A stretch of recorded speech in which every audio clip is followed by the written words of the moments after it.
मी आत्ता आलो आहे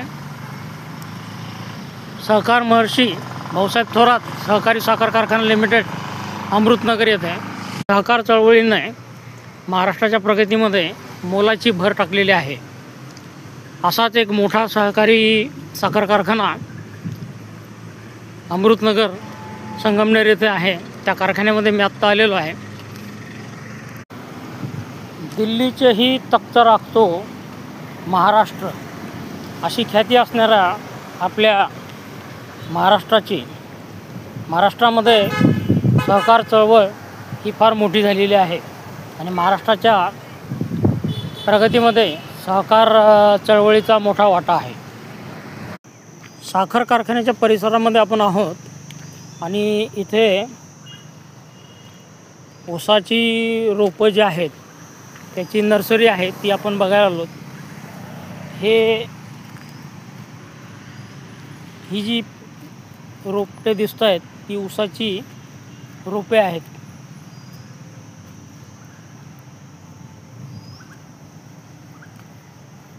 साखर उद्योग हा महाराष्ट्र आणि भारताच्या आर्थिक प्रगतीसाठी फार मोठं योगदान देत असतो।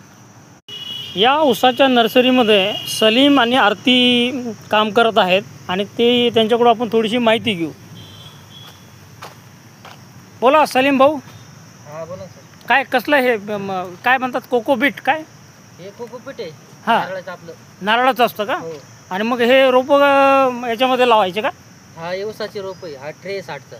अच्छा 60 रोपं। कपांचा ट्रे आहे। हां मग याच्यामध्ये हे कसं येणार ते वाढणार कसं? आधी कोकोपीट भरायचं। हां याच्यामध्ये कोको आता हा 60 खाणे असलेला ट्रे आहे त्याच्यामध्ये कोकोपीट भरणार आणि ऊसाचं ते काय खांड त्याच्यामध्ये टाकायचं का? हा डोळा काढायचा।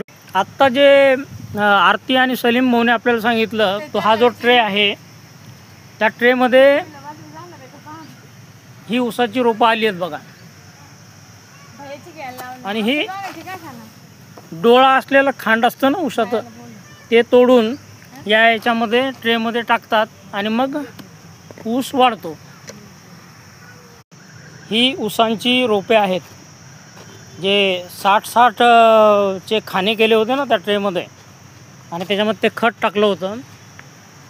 ही नर्सरी आहे ऊसाच्या रोपांची नर्सरी। साखर कारखान्याच्या परिसरामध्ये ही नर्सरी आहे।